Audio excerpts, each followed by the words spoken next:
গতকাল রাত পর্যন্ত আনন্দপুরের অগ্নিকাণ্ডে পড়ে মৃতের সংখ্যা দাঁড়িয়ে 4। এখনো ঘটনায় থানাতে নিখোঁজ ডায়েরি লেখাতে ব্যস্ত নিখোঁজের আত্মীয়রা।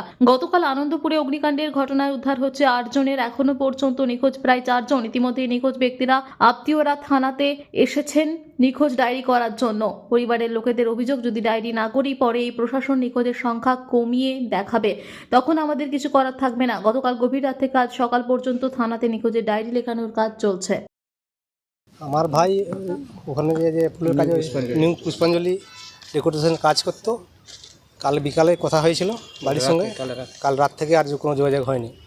আমাদের বাড়ি নিমতড়িতে, আমরা খবরটা দেরি করে পেয়েছি, সেই জন্য আমার আসতে দেরি হয়ে গেছে। ওখানে ঢুকেছিলাম, কিছু দেখতে পাইনি, সেই জন্য থানায় মিসিং একটা কমপ্লেন করলাম। নাম কার্তিক জানা, আমার নাম অজিত জানা, বয়স আনুমানিক 34। আপনি কেন বাবা? আমি হচ্ছে বড় ভাই। হ্যাঁ হ্যাঁ, যে কাল সকালে এসবে যোগাযোগ করবে জানাচ্ছি। এখন তো কোনো কিছু সম্ভব নয়। নিউ পুষ্পাঞ্জলি কোম্পানিতে লাস্ট কখন যোগাযোগ হয়েছে? লাস্ট গতকাল রাত্রি 9টার সময় হয়েছে। তারপরে সকাল থেকে ফোন সুইচ অফ। রাত্রে যখন সকালে খবর পেলাম, ফোন করতে সুইচ অফ, আর কোনো খবর পাওয়া যায়নি। আপনার নাম? আমার নাম তপন কুমার সাউ। শালা ছিল, রাত্রিবেলা আমার সাথে কথা হইলো যে আমি এখানে কাজে আছে, আজকে কাজ নেই নাইটে এখানে। তারপরে যখন সকালবেলা খবর পেলাম যে এরকম আগুন লেগে গেছে, যখন ফোন লাগাচ্ছি সব ফোন সুইচ অফ। তারপরে এখানে এলাম, এতক্ষণ দেখলাম তো কিছু পাচ্ছি না, তাই এখানে মিসিং ডায়েরি একটা চিঠি করলাম, চাইছেন যাতে তার ইটা পাওয়া যায়। এবং মানুষের ক্ষয়ক্ষতি হয়েছে, মানুষ তো এখন চলে গেছে, এখন কি হবে, এখন যা হবে। কে আছে? ওনার বাড়িতে বাবা মা শুধু আছে, আর কেউ নেই। বাবাও এসেছিল, চলে গেছে। বাবার বয়স এখন 50, যে মারা গেছে তার বয়স 24 বছর। 24। আমার নাম স্বপন কুমার সাউ, বিশ্বজিৎ সাউ। পঙ্কজ হালদার। কোথায় বাড়ি? কোথায়? গড়িয়া বালিয়া। গড়িয়ার বালিয়াতে? স্টেশন বালিয়া। ও, কখন থেকে নিখোঁজ? ওই 3টে। আমার ও রাত ওখানে চাকরি করে। থানায় এসেছেন কেন?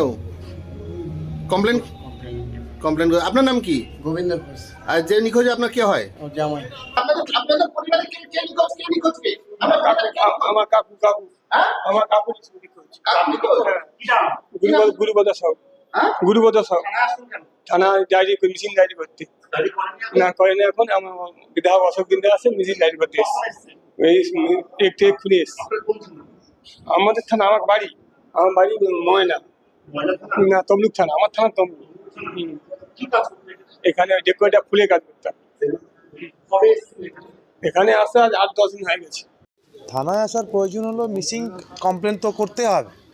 এরপরে না হলে এই সরকার মিসিং হয়তো 30 জন, দেখাবে 3 জন। সো এই কারণে থানাতে প্রত্যেকটা ফ্যামিলিকে নিয়ে আসা হয়েছে। এখন 7খানা ফ্যামিলির মিসিং কমপ্লেন করা হয়েছে, বাকি কালকে আবার হবে। বাট এখনও পর্যন্ত যেটুকু রিপোর্ট আমার কাছে, যে 4 জন বেঁচে ফিরেছে তাদের সাথে আমি কথা বলেছি। 2 জনের সাথে আমাদের বাড়ির আমাদের কর্মীরাও গেছে, আমি কথা বলেছি যে একটা ফ্যাক্টরিতে যেটাতে তোমার ডেকোরেটর ছিল, সেখানে 34 জন ছিলাম, এবং তার মধ্যে আমরা 4 জন সরে গিয়েছিলাম, মানে জাম্প দিয়ে বেরিয়ে যেতে পেরেছি। বাকি দাদা সব শেষ হয়ে গেছে, কাঁদতে বললো। সেকেন্ড হচ্ছে মোমো ফ্যাক্টরিতে যেটা ছিল, ওয়াও মোমোতে, ওখানে যে মহিলাটার সাথে কথা বলছিলাম, গড়িয়াতে থাকে, ওনার হাজব্যান্ড আর কাকু আর সমেত আরেকটা ছেলে ছিল, 3 জন প্লাস তারা। সো 34 থেকে 4 জন যদি বেঁচে যায়, আরও 30 প্লাস আরও 3 জন wow momo, total 33 missing complain হওয়া উচিত। বাট এখনও পর্যন্ত যেটুকু পুলিশের কাছে রিপোর্ট, যে এত সব মানে খুবই গরিব বাড়ির মানুষ, তারা হয়তো কেউ নিউজ দেখেনি কিংবা ফলো করেনি, বিভিন্ন বিধানসভা থেকে আছে। বাট আমার ময়না বিধানসভাতে মোটামুটি 12-13 জনের মতো আমরা এখনও পর্যন্ত আমরা সন্ধান পেয়েছি। আস্তে আস্তে যত পাবো, এবং তাদেরকে নিয়ে এসে আমরা মিসিং কমপ্লেনটা করব। কালকে আমাদের লোকেরা সবাই তাদের ফ্যামিলিকে আবার নিয়ে আসবে, এবং সেখানে তারা মিসিং কমপ্লেন হবে। ওসির সাথে কথা হলো, ওসি স্যার বললেন যে এখন চেনা মুশকিল, কাউকে চেনা যাবে না, মানে প্রায় 90% বডি পুরো জ্বলে গেছে, এত হিট বুঝতেই পারছেন। আর সেকেন্ড ওই বোন টেস্ট করেই বুঝতে হবে। এবার বোন টেস্টটা খুব তাড়াতাড়ি, যত তাড়াতাড়ি সম্ভব ফ্যামিলির হাতে সেটা করে যাতে বলা যেতে পারে এটা এই বাড়ির, এটা ওই বাড়ির, ওইটাই রাস্তা, আর কত কিছু না। দেখুন, ক্ষতিপূরণের দাবি তো মমতা ব্যানার্জি সরকার লিখিত করে দিয়েছে। বাজ পড়ে মরলে 2, এরকম ট্রেনে কাটা পড়লে 2, সুইসাইড করলে 1, রেপ হলে 10 লক্ষ টাকা দেন, তো লিখিত করে দিয়েছে। আগুনে পড়লে সেটা 2 দেবে, ডিএমের হাত থেকে ওই প্রাইজ নেওয়ার মতো, অ্যাওয়ার্ড নেওয়ার মতো। বাট ক্ষতি যে কার হলো, তার বাড়ির একটা বাচ্চা মেয়ে, তার 3 বছরের বাচ্চা একটা মেয়ের, ওই মেয়েটা যে এখন ওপরে আছে, তার 3 ইয়ার্সের বাচ্চা জ্বর হয়েছে, সে বাবা করছে, তার বাবা নেই। ক্ষতিপূরণ এটা ক্ষতি। ওই মেয়েটাকে একটা চাকরি দেওয়া উচিত, তাহলে ঠিক হবে, তাহলে ওই বাচ্চা মেয়েটার সুরক্ষা পাবে, তার ফিউচার ভালো হবে। একটা পরিবারের 2টো ছেলেই নেই, তার 2 ভাই কাজ করত, তার বাবা মার কী হবে? সেই ক্ষতিপূরণ কি 2 লক্ষ টাকায় হয়ে যাবে?